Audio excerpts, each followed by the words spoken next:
11h midi, édition spéciale, élection régionale 2015. Gaël Parise. Donc François, vous avez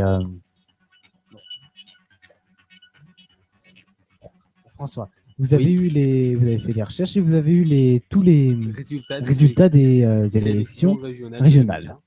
Donc les élections régionales de 2015 qui se sont tenues entre le 6 et 13 décembre 2015.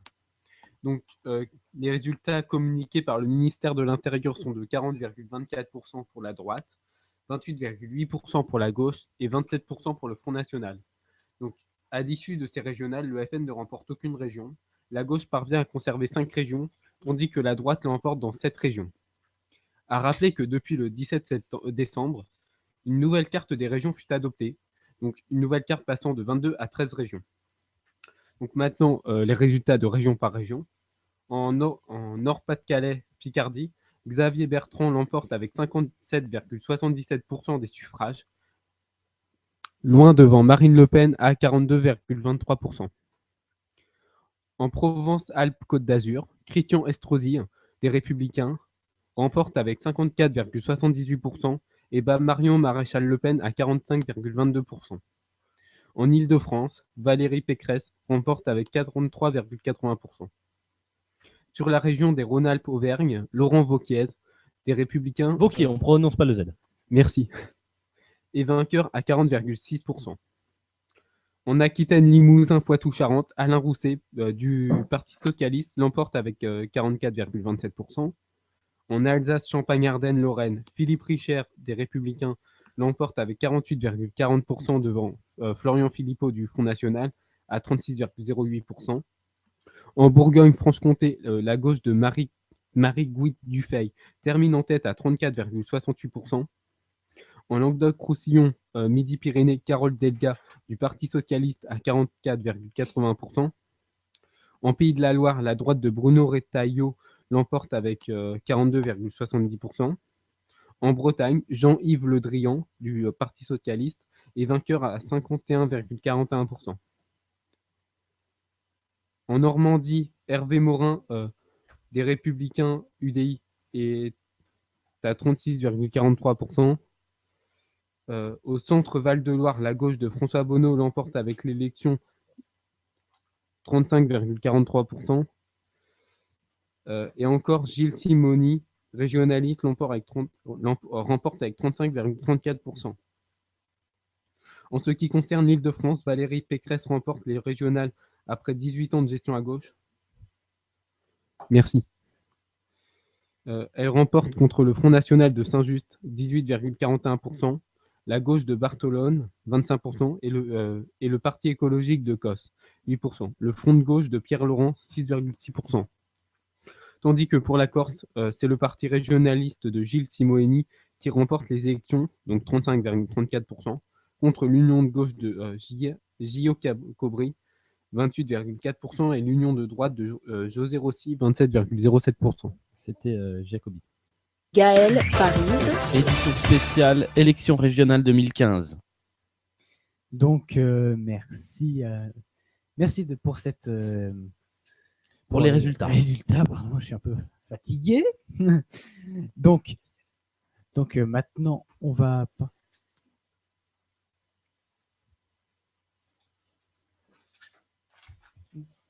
Donc,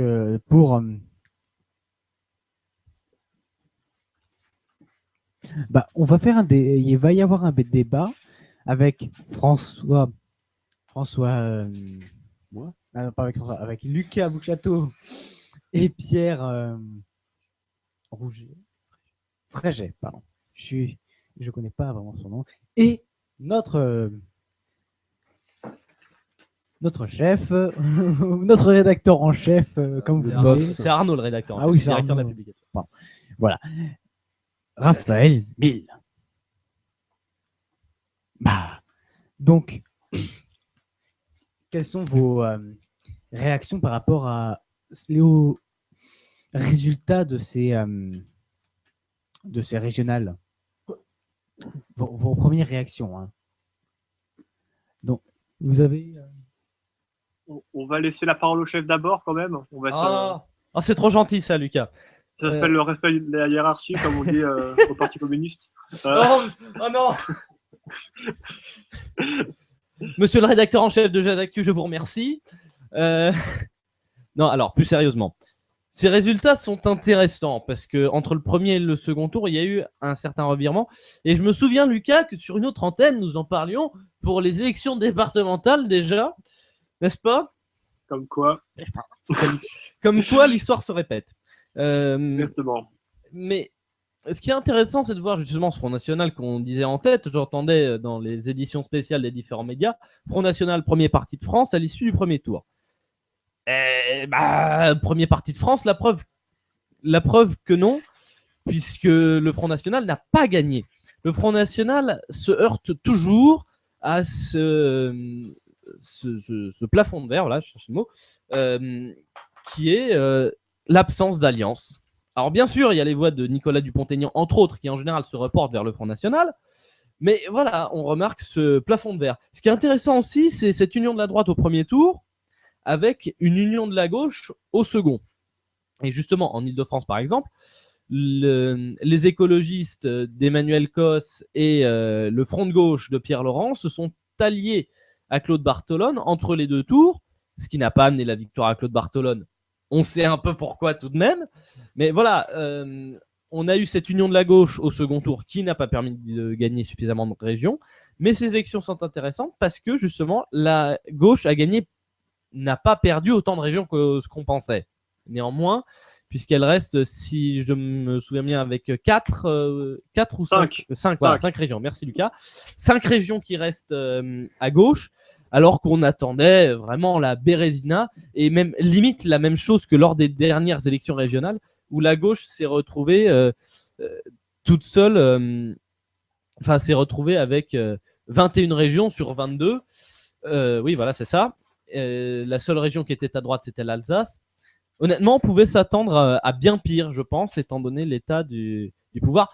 Et puis, il y a un truc à dire, mais ça, je pense qu'on y reviendra tout à l'heure, c'est la candidature de Jean-Yves Le Drian en Bretagne. Qui ça? Oh, oui, ça fera partie du débat. Je pense qu'on va en parler, oui, parce que c'est quand même un point assez important de ce qui s'est passé. C'est qui? Bon, alors, non. Bon, vous avez d'autres personnes ont des réactions à dire, des idées. Pierre, Lucas. C'est vrai qu'on attendait quand même un déferlement bleu marin. Enfin, on attendait. Il y avait la météo politique pronostiquait un déferlement bleu marine. Un déferlement bleu marine. Et, on s'attendait à au moins 2 régions. Ah. On s'attendait à au moins PACA et Nord-Pas-de-Calais, Picardie. Au moins Nord-Pas-de-Calais et PACA, effectivement. Mais après, voilà, c'est quand même un truc qui s'explique parce que déjà, la Bérésina était moins possible puisqu'il y avait moins de régions, tout simplement. Donc, moins de régions à perdre, tout simplement. Parce que quand on part de 23 à 13, 22. 12, de 22, pardon. De 22 à 13, bah forcément, tu peux moins en perdre. Parce que, mine de rien, ça joue dans l'opinion, quoi, même si on dit... parce que, voilà, imaginons, la gauche aurait dit « Ah non, mais on a perdu que 12 régions, tu vois. » Donc, ça fait... Déjà, il y a ça qui compte sur le... Mais ça, c'est purement... C'est purement du ressenti, hein, parce que physiquement, c'est la même chose. Mais je pense que ça joue quand même un minimum sur notre ressenti de ces élections. Mais il y a surtout le mode de scrutin, quoi. Le mode de scrutin qui correspond pas au FN. Et ils le savent très bien, et ils savent très bien que ça ne changera pas. mais ouais, après, il y a quand même un gros score du Front National, ça, on ne peut pas le nier non plus complètement, quoi. Voilà pour les présentations de ce que je pense. Pierre, vous avez quelque chose à dire? Je pense que oui, j'ai 2-3 petites choses à dire. La première, c'est que... C'est bien que vous pensez. Oui, je pense, bien entendu. Je pense, en effet, que même si on s'attendait peut-être à une victoire plus majeure du Front National, elle existe quand même, cette victoire. On voit qu'ils ont quand même augmenté dans les sondages, qu'il y a plus de gens qui sont convaincus par leurs idées, que en réalité, un point totalement objectif, c'est qu'aujourd'hui, si le Front National n'est pas passé dans plusieurs régions, ce n'est pas parce que les Républicains ou le Parti Socialiste étaient convaincants, mais parce que il fallait faire obstacle au Front National. C'était pas une histoire de conviction, mais une histoire de rejet de conviction, on va dire. Ça se même. discute, ça, quand même. Non, Il y a un peu de l'effet. On va quand même laisser finir Pierre parce qu'il n'a pas fini. voilà, j'aimerais finir quand même. Donc, on voit quand même que il y a eu des reports, par exemple, de voix de la gauche sur la droite afin de faire barrage au FN. On peut pas le nier. C'est une chose importante à noter quand même. Personne ne l'a nié. Hein. C'est quelque chose, c'est comme d'ailleurs même en Champagne-Ardenne, on voit où le candidat PS ne s'était pas désisté. On a vu quand même qu'une large partie des voix du Parti Socialiste s'était quand même reportée sur le candidat républicain, alors que pourtant il restait un candidat socialiste en liste, malgré les instructions du siège. Mais donc on voit qu'il y a un effet un peu de barrage. Mais maintenant, la question qu'il faut se poser, c'est combien de temps peut tenir le barrage? Parce que plus on avance, plus le FN se dédiabolise, plus il y a des conditions qui incitent à voter FN, même si je ne suis pas du tout pour leur idée. Mais il y a un certain nombre de conditions, de faits qui poussent, qui disent « Ah, mais le FN n'est plus totalement ce qu'il était avant, et tout ce qu'il dit n'est pas totalement faux. » Il simplifie à l'outrance, il y a un peu de démagogie, mais tout ce qu'il dit n'est pas totalement faux. Et donc tout ça fait que le barrage un jour pourrait se fissurer et même céder. Donc il va falloir un moment qu'on arrête de jouer sur le fait qu'il faut faire barrage au FN au second tour et qu'il va falloir qu'on joue sur que les autres partis apprennent à jouer sur des convictions, apprennent à renouer avec leurs électorats quand même, parce que on voit que le nombre de votes qui partent pour le FN, que ce soit des voix d'extrême gauche ou même de droite, qui étaient plus entre la droite et la droite extrême qui partent pour le FN, il y en a un certain nombre. Alors l'extrême gauche, c'est quand même, et la gauche en général, c'est quand même le contingent de voix le moins important. Hein. Le contingent pour de voix le plus gauche, important. On voit très bien que l'évolution, 2 secondes, je peux finir. On voit très bien que l'évolution des partis extrême gauche, depuis qu'ils ne convainquent plus, c'est le FN qui monte. Il y a un rapport entre les deux. Ils touchent les mêmes classes sociales. C'est un point. Ils essayent de convaincre le même type de personnes, soit la classe ouvrière, ou les classes les moins aisées. Ça, c'est un point indiscutable. Oui, je conteste pas ça, Pierre, mais ce que je veux dire, c'est que aujourd'hui, dans l'électorat Front National, le plus gros contingent de voix vient de la droite, il vient pas de la gauche. C'est tout ce que je dis. Tu serais surpris, je pense. Non mais, Pierre, je sais parfaitement, enfin, il y a des études qui ont été publiées qui disent que, tout simplement, les plus gros contingents de voix qui rejoignent le Front National depuis un autre parti sont des contingents de droite. Ouais, enfin, il y a un peu de... Enfin, on peut pas nier l'autre parti non plus, quoi. Enfin, c'est pas l'autre parti n'est pas négligeable, quoi. C'est pas 3 pauvres voix dans une région comme ça, quoi. Il y a quand même, c'est un mouvement qui existe vraiment, quoi. Et qui je pense qu'on serait surpris, même si je pense aussi que le FN est sur une base de droite avec un électorat de droite, etc. Mais je pense que d'extrême droite. Enfin, ce que j'entends dans l'extrême droite, il y a droite quand même si on met pas toute la droite dans le même panier, etc. C'est quand même. Voilà. C'est ça ce que je voulais vous faire dire en fait. Voilà, on est d'accord qu'on peut pas comparer Alain Juppé avec Marine Le Pen. Là, aucun problème là-dessus. Ça, on est d'accord. Mais en même temps, c'est enfin voilà, on peut pas nier qu'il y a un mouvement de tout simplement de voix de gauche, voilà, qui se répercute à l'extrême droite. Je pense que c'est. Et d'ailleurs, historiquement, ça m'étonnerait pas du tout, hein, de voir des gens de gauche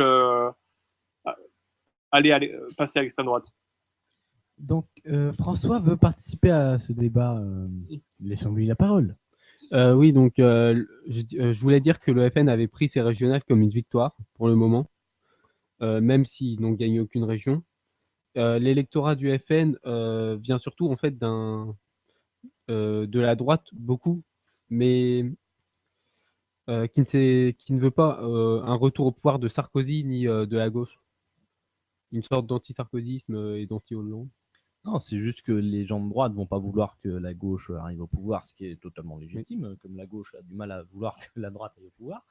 Mais c'est surtout que voilà, le contingent de voix qui vient de la droite est plutôt de la droite dure, qui est celle des Nicolas Sarkozy, Jean-François Copé et surtout Hervé Mariton.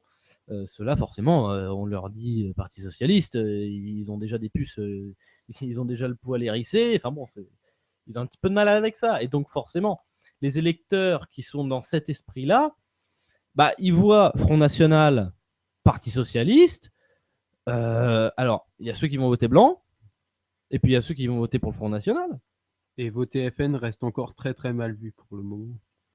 Non, justement. Plutôt mal vu. Justement. Ça dépend de la tranche d'âge. Ouais, déjà, Oui, ça dépend par de la tranche d'âge. Ça dépend de la tranche d'âge. Et puis, c'est plus tellement un vote transgressif. Vous voyez ce que je veux dire? Comment ça? Oui, c'est plus aussi contestataire qu'avant, quoi. C'est pas. Oui, non, mais surtout, c'est pas. J'ai fait ça pour. Enfin, comment? C'est un vote on le dit plus maintenant qu'on a voté Front National. Enfin, vous disiez en 1988 que vous avez voté pour Jean-Marie Le Pen aux élections présidentielles. On vous prenait un petit peu pour un imbécile, hein, et puis surtout pour un extraterrestre. Mais aujourd'hui. Ou un facho, ça dépend. Ou quoi? Ou un facho. Oui, aussi, oui. Mais ça, c'était assez. Il faut prendre en incontestable à compte, l'époque. Raphaël, il faut prendre en compte Oui. aussi que on peut pas le voter FN maintenant n'a pas la même signification que voter FN autrefois. C'est ce que je viens de dire. Ça, et Marine Le Pen n'est pas aussi, du moins, ouvertement raciste, antisémite, tout ce que tu veux, que son père. Ça, c'est un point non négligeable. Alors, dans le Elle discours, joue. dans le discours, Dans le discours, elle va pas aussi loin que son père. Ça, on est d'accord. Mais après, sur le fond, qu'est-ce qu'elle pense en vérité, on ne sait pas. Hein. Parce que Jean-Marie Le Pen, ce qui est vachement pratique, c'est qu'il dit ce qu'il pense et il pense ce qu'il dit. Mais Marine Le Pen, on ne sait pas trop. En plus, si je me trompe pas, elle a eu le prix de la politique. Oui, la femme de l'année du Times Magazine.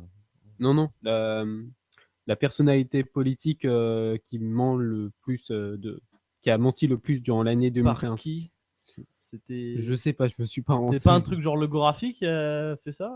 non, c'était sur Le Monde. Oui, hier. c'était. Ah, d'accord. Ah oui, sur le thème, c'était J'ai pas suivi après. les personnalités les plus influentes dans le monde. Et Marine Le Pen y était. Oui, mais le problème, c'est qu'on fait ainsi que exactement ce Queen qu'il ne John faut Paul. pas faire pour faire blocage au Front National. On diffame le parti Front National. On n'essaye pas de l'affronter avec des arguments. On essaye de l'affronter en disant le Front National, ils sont méchants, ils disent des choses, ils sont xénophobes et il faut complètement mettre de côté ce qu'ils disent. C'est pas une manière d'affronter. Aujourd'hui, il faut affronter le Front National sur tout un tas d'idées, sur ces idées économiques qui ne sont pas complètes, en gros, parce qu'on peut aller sur le site du Front National et on peut lire les idées économiques, on voit très bien qu'on propose des idées, mais que comment faire, on ne sait pas. Explication économique, on ne sait rien. Il y a tout un tas de choses sur lesquelles on peut lutter contre le Front National, même sur ces projets sur l'immigration. Il y a tout un tas de choses qui peuvent être contredites. Le problème, c'est qu'aujourd'hui, les politiques actuelles ne contredisent pas le Front National sur leurs idées, mais ils le contredisent sur le principe. Et sur la forme et sur le symbole que représente le Front National. Et ça, c'est déplorable. Oui, c'est vrai. Et C'est que il y a on aussi- n'affronte pas un parti de com sur la com. Enfin, c'est quand même assez. Mais C'est quand surtout, même une erreur stratégique. il est affronté sur son passé, le Front National, majoritairement. On dit, voilà, Jean-Marie Le Pen.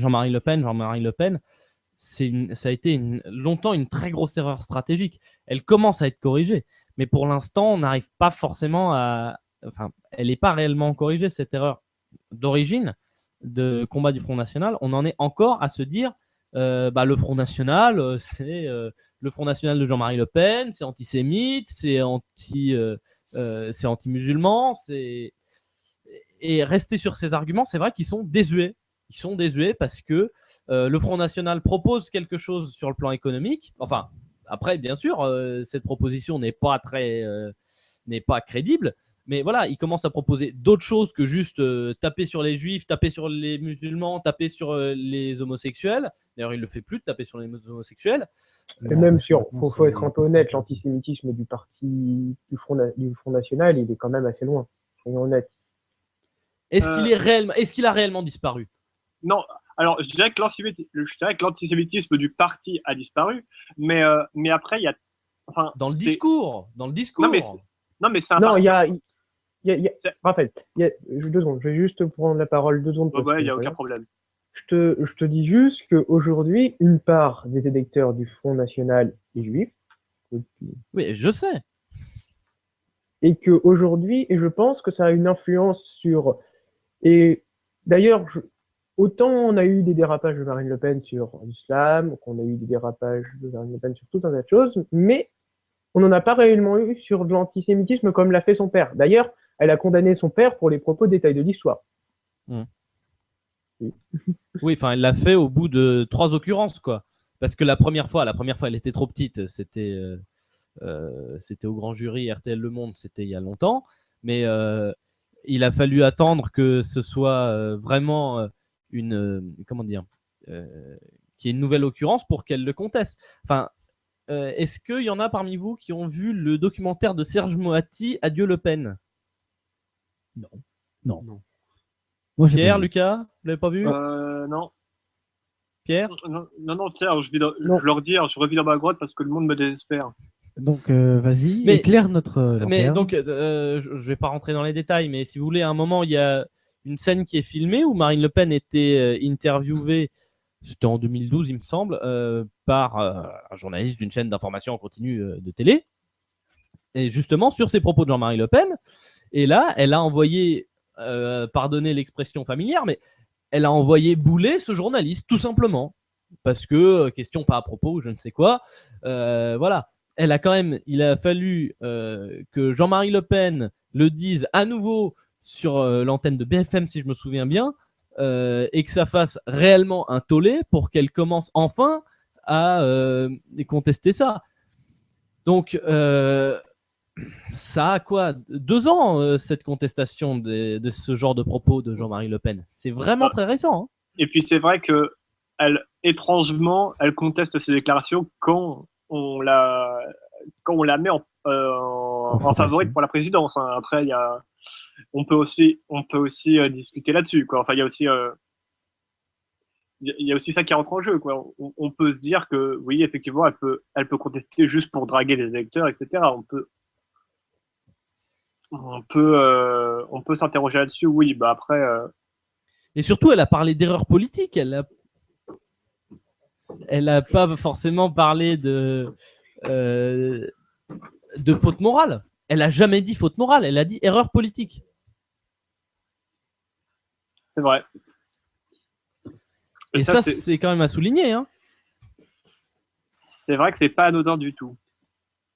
Et d'ailleurs, ça a été souligné dès le départ par les observateurs de la vie politique, c'est qu'elle n'a pas dit faute morale. Elle a dit erreur politique.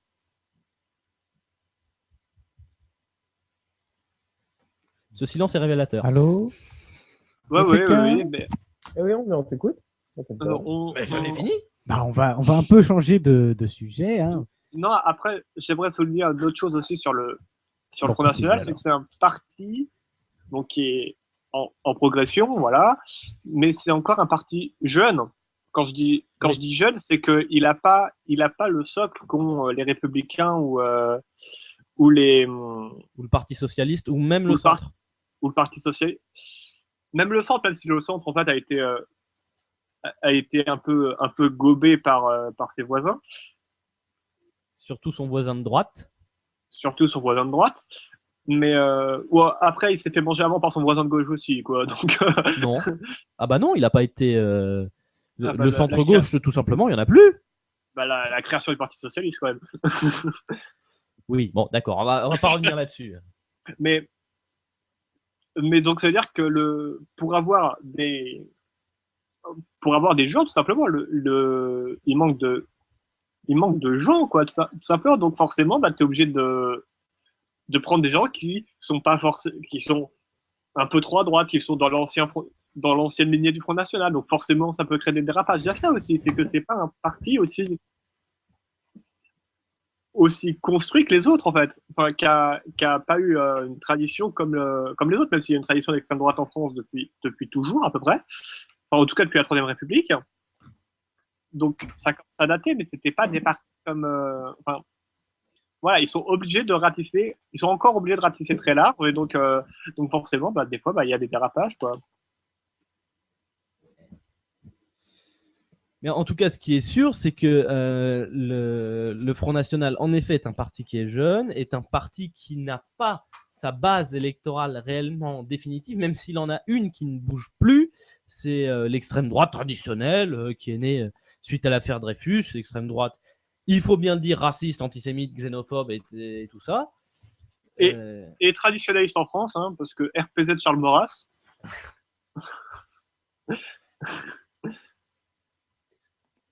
Moi, je pense qu'il faut faire très attention aux termes lorsqu'on utilise raciste, xénophobe. Alors, c'est des termes qui... Je parle juste de la base électorale qui votait pour Jean-Marie Le Pen à l'origine. Hein. Oui, mais ça, tu parles d'une base électorale, mais il faut savoir qu'aujourd'hui, Marine Le Pen a regroupé une base électorale un peu plus solide, qui est composée aussi de gens qui sont vraiment des gens qui ont une vision, on va dire le terme, traditionnelle et, à mon avis, passéiste. Donc, qu'est-ce que je veux dire par passé? C'est des gens qui ont l'impression c'était mieux avant. Il fallait... Mais je le conteste pas, ça, Pierre. Ce que je dis, c'est qu'il y a une base électorale qui est solide, qui ne bougera jamais, c'est celle-ci. Parce qu'aujourd'hui, il n'y a pas d'autres partis qui puissent défendre ces intérêts-là. Ou en tout cas, pas d'autres partis légaux. Non, mais qui se présentent aux élections, tout simplement. Oui, et légaux. Légaux, ça, j'en suis pas sûr. Hein. Non, mais parce que à mon avis, il y a beaucoup de partis qui pensent ça. Bon, c'est juste qu'ils sont interdits, quoi. c'est juste que c'est pas qui les sont partis juste politiques. tout simplement pas encore nés. Parce que si vous voulez, Civitas peut devenir un mouvement politique et se présenter aux élections. De quoi? Pardon, j'ai pas entendu. Civitas. Oui, bon, après ce serait... je pense qu'il y a aussi ça qui fait qu'ils ne se présentent pas. C'est que la place est déjà prise.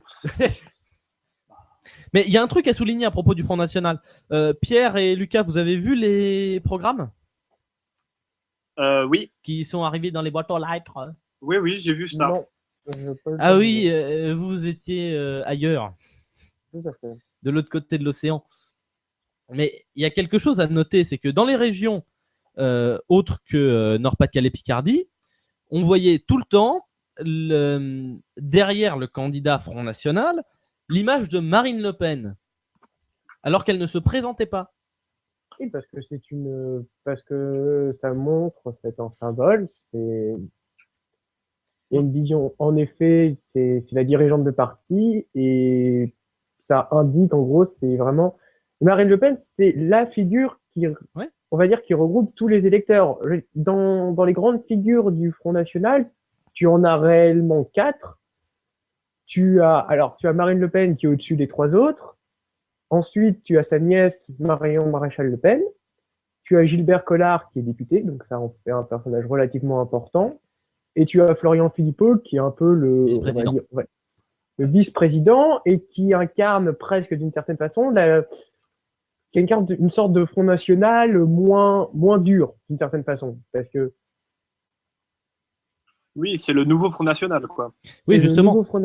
D'une certaine façon, si Florent Philippot est vice-président, c'est l'indication, en gros, Marine Le Pen cherche à montrer que le Front National, ce n'est plus le parti homophobe, xénophobe et tout.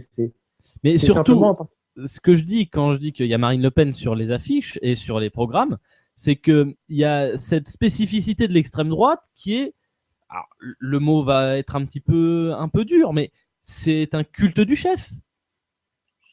Je pense que tu exagères. Simplement, je suis persuadé que... Alors ça, je suis persuadé que Sarkozy se mettrait lui-même sur toutes les photos de campagne s'il le pouvait. Attention. Moi, je dirais pas culte du chef. Enfin, ou en tout cas pas aussi directement que ça. Mais je dirais plutôt que la région ne compte pas aux yeux de Marine Le Pen. Je dirais plutôt qu'il y a une nationalisation de tout le programme en fait. Ah Et bah que- ça c'est évident. Vous Non, vous mais souvenez que- des départementales? Et que donc en fait, il n'y a aucun programme pour les régions, à quelques exceptions près. J'entends bien les quelques exceptions près, mais en général, c'est voter pour le Front National, c'est pas pour le bien de la région, c'est pour son pays en fait. Enfin, c'est pour la présidentielle, c'est une pré-présidentielle. Mais bien sûr. Mais vous vous souvenez des élections départementales, Lucas? Il n'y avait aucune proposition concrète sur le département pour nous, Seine-et-Marnais. Absolument aucune. Aucun souvenir ou aucune proposition? Ah, aucune proposition. On est d'accord. C'était un programme national sur lequel ils avaient mis la tête des deux candidats dans le canton et c'est tout.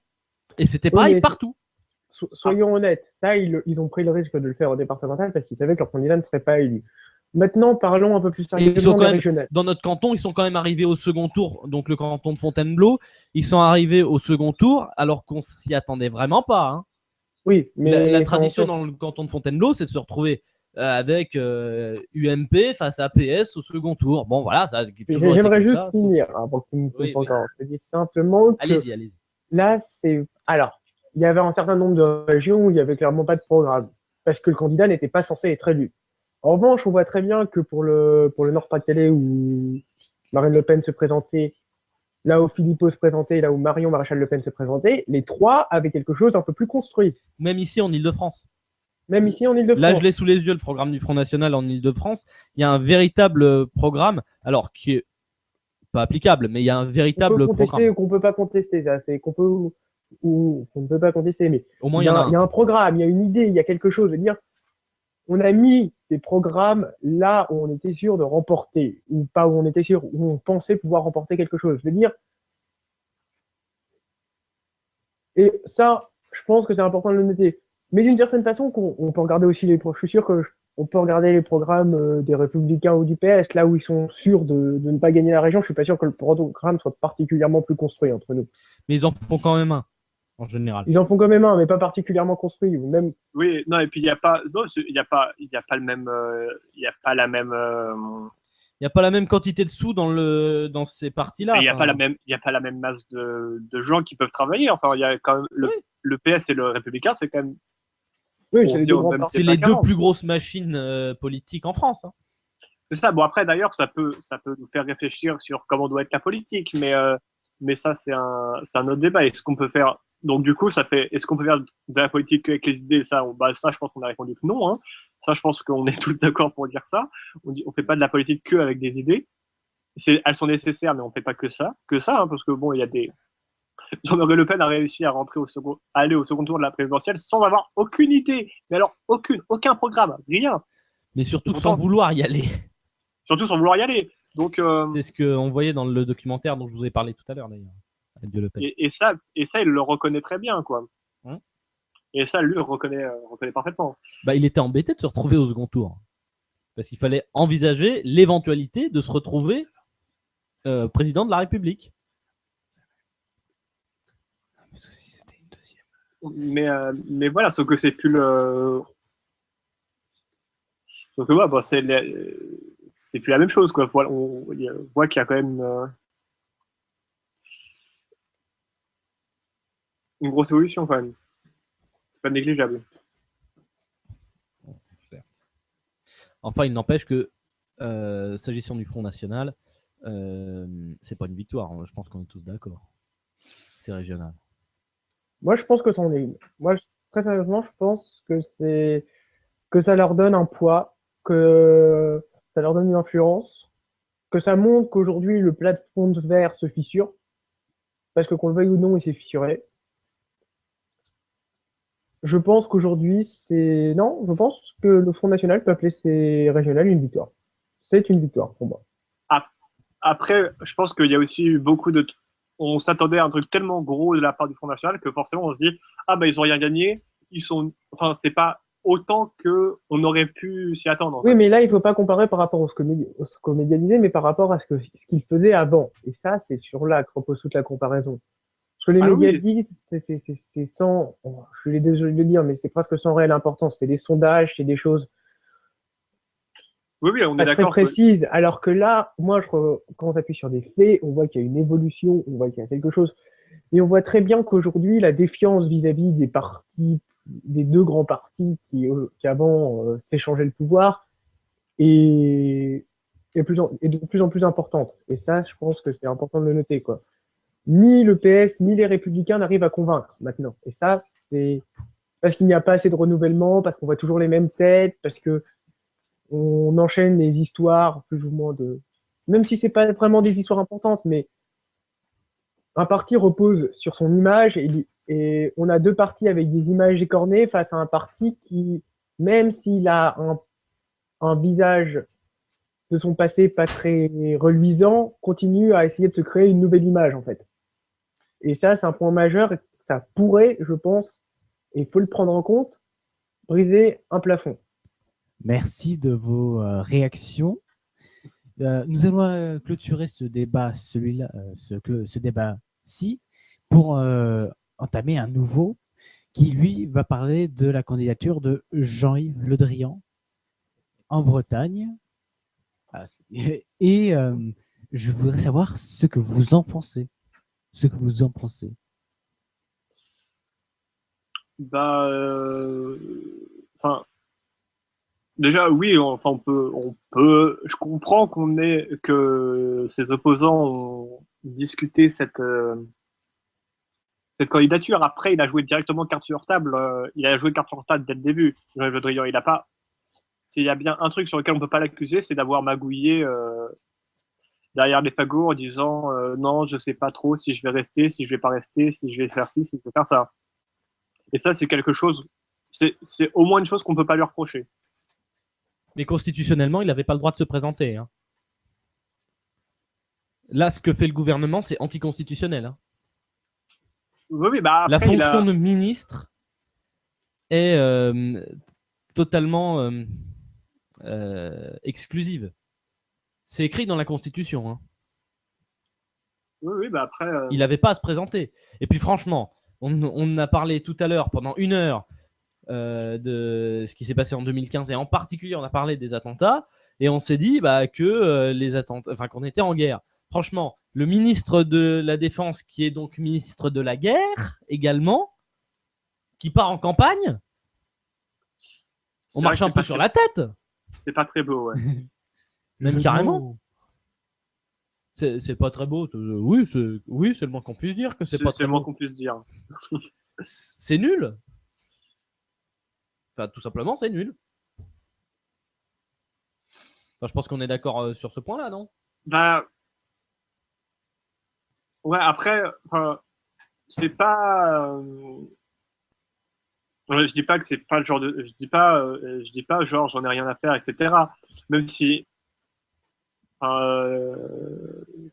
Voilà, ouais, si, enfin, ça me fait forcément tilter, ça oui, mais après, ça me fait pas dire, ça me fait pas penser non plus, ça m'envoie pas au 7e ciel, quoi. Enfin, ça me fait pas non plus réfléchir de ouf beaucoup réfléchir sur, ah, mais voilà, quoi. Enfin, ouais, ça me passe un peu au-dessus, quoi. Ouais. Non, mais je comprends, mais en même temps, ça interpelle quand même. Après, oui, je dis pas que ça m'interpelle pas du tout, tu vois, mais je me dis que c'est pas non plus, voilà, c'est pas.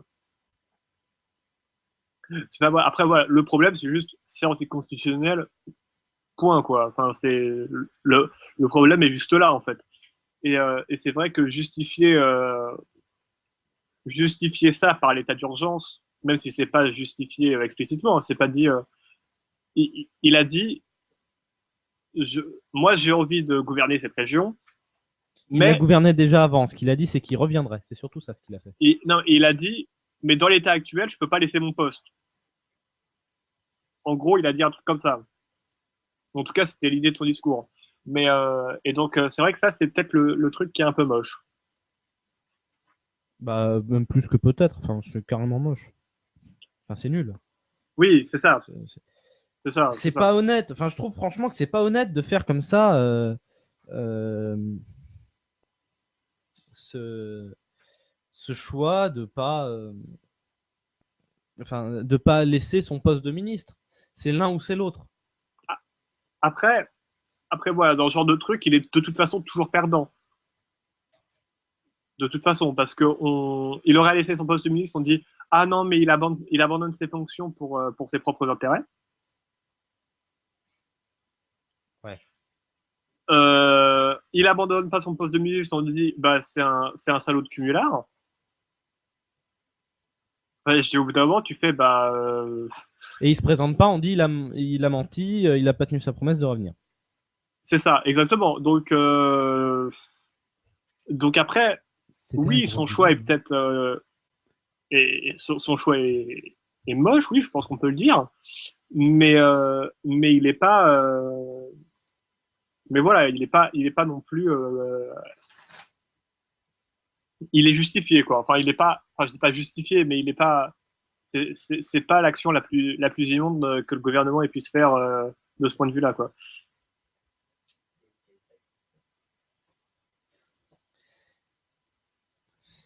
Euh, Et je pense que ça aura pas non plus énormément d'impact sur la suite, puisque de toute façon, les autres font de toute façon un truc dans le même genre. Donc Pierre, voilà, de toute façon. vous avez quelque chose à ajouter?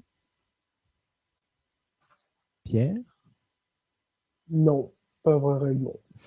Pour D'accord. moi, ça fait partie de la politique réellement de bas étage, savoir qui cumule ou qui ne cumule pas. Je pense Voilà, que c'est quand même un ministre. la première chose qu'on demande d'un politicien, c'est qu'il fasse son boulot proprement. S'il le fait pas proprement, qu'on le critique parce qu'il a gardé ses deux fonctions, je suis entièrement d'accord. S'il fait bien son travail et qu'il travaille bien ses dossiers, il cumule. Ce serait Oui, gênant si c'était le cas d'un président, mais le ministre de la Le Défense, président, faut il a voir. carrément pas le droit. Voilà, le président est carrément pas le droit. Et il faut voir que pour le moment, les deux personnes qui sont réellement en charge des opérations extérieures, c'est François Hollande, Manuel Valls et Laurent Fabius.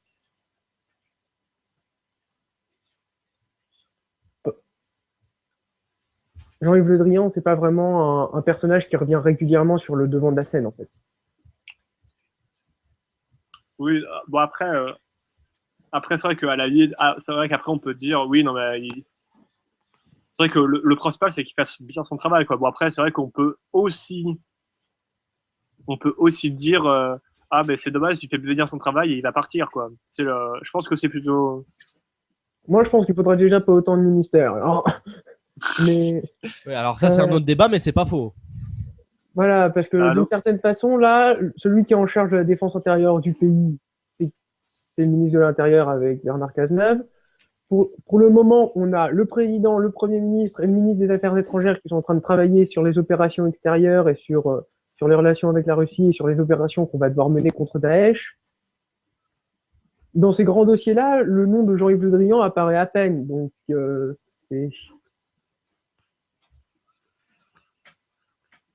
voilà, je Ah. pense.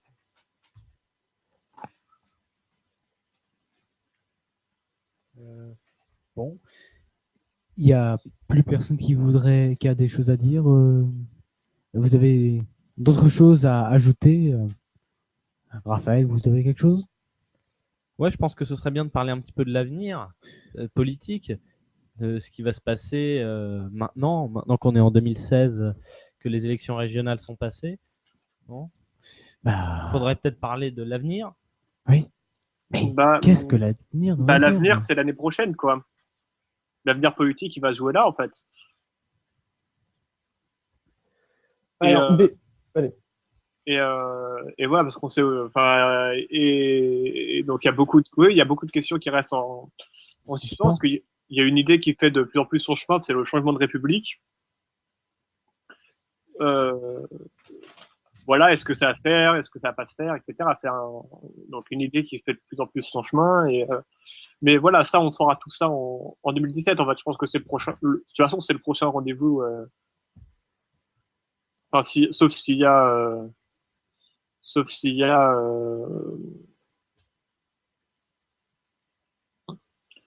Sauf s'il y a conditions exceptionnelles, quoi, en 2017. Ce qui serait absolument déplorable, évidemment. C'est quoi conditions exceptionnelles, selon vous?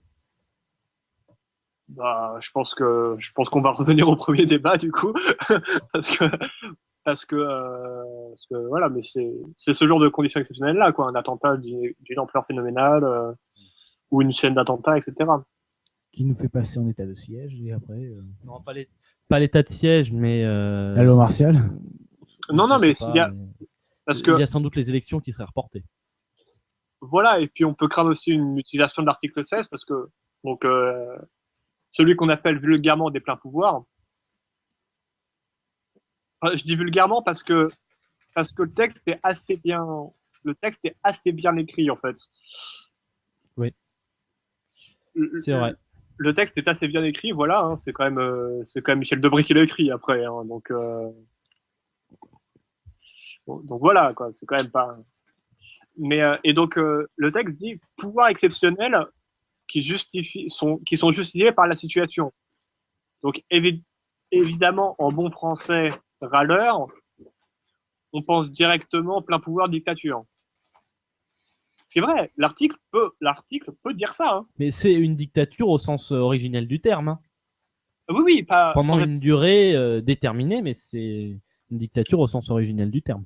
Oui, mais enfin ça, voilà, oui, mais c'est et au sens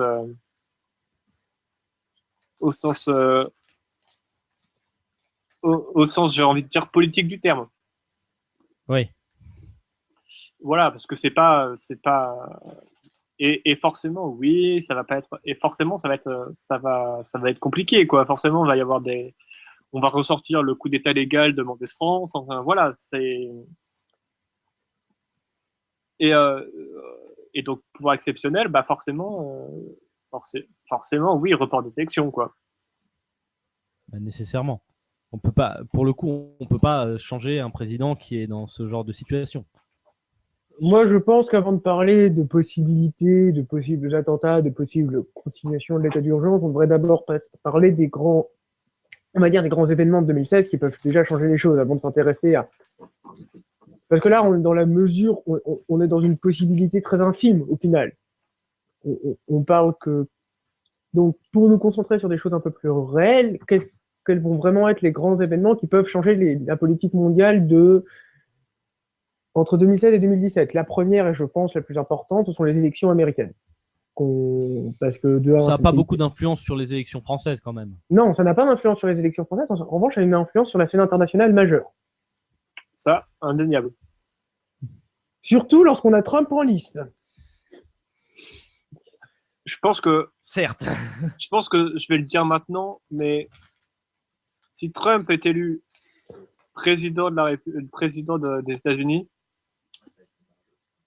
je pense qu'on est bien dans la merde. Hein. Je pense que on va tenir les propos et on va essayer d'essayer le plus neutre possible. Je pense que non, mais je suis désolé, mais quand on voit le programme et quand on voit surtout moi, ce qui me fait pas peur, c'est pas forcément le programme, parce qu'en soi, un Américain qui a pas de programme, ok, mais moi, c'est les propos qui me font peur.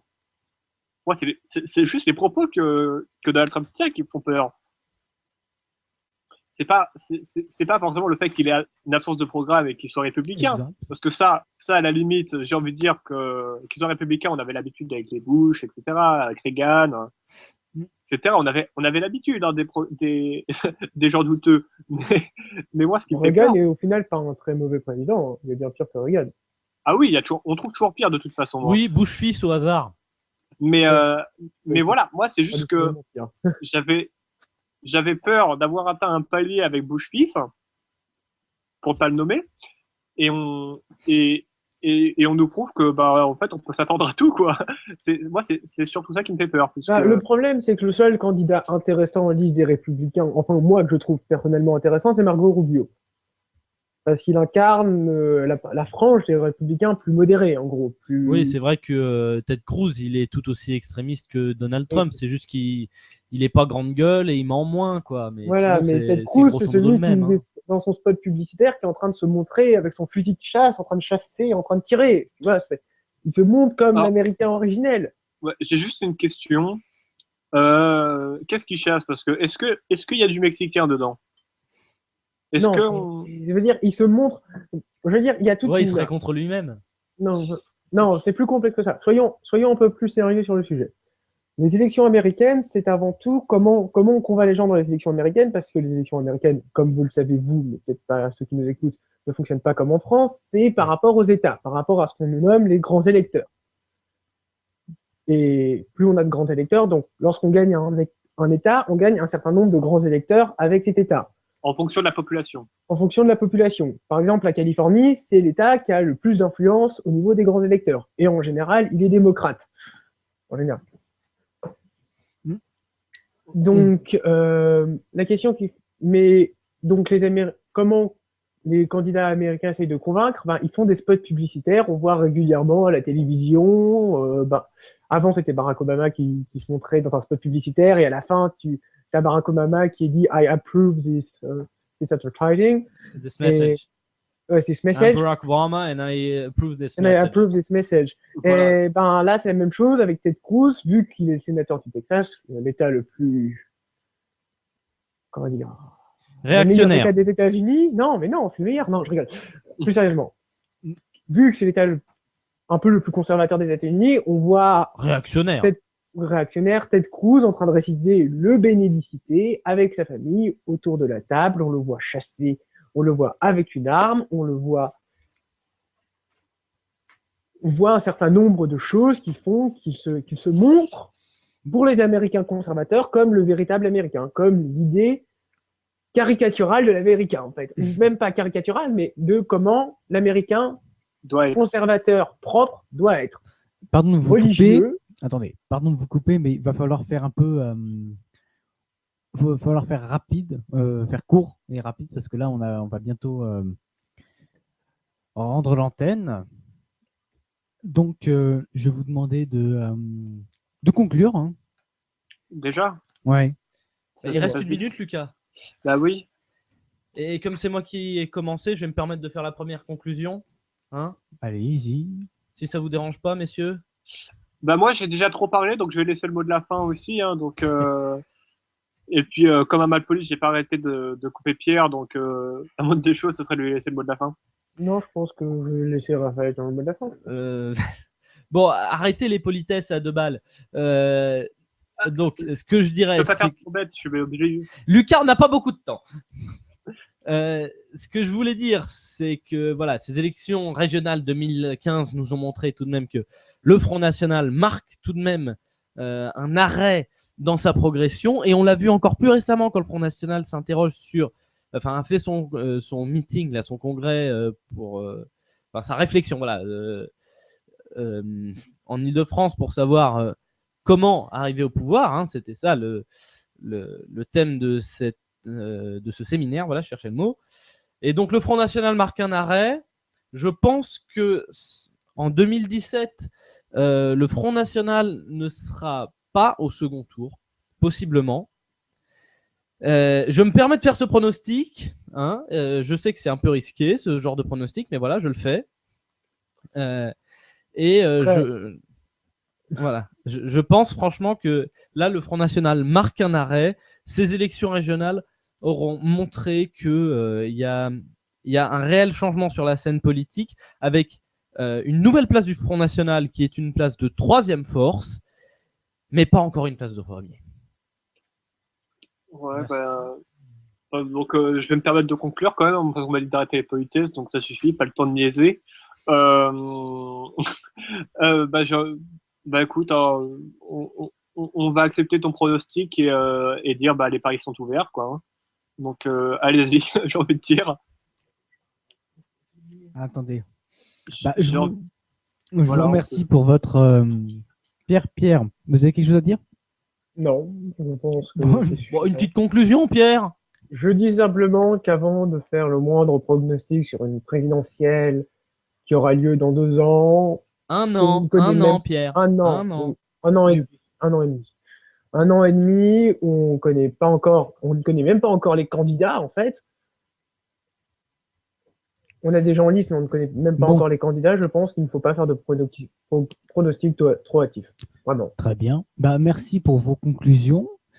On va clôturer ce débat ici, et je vais rendre l'antenne à mon cher ami Raphaël Mille.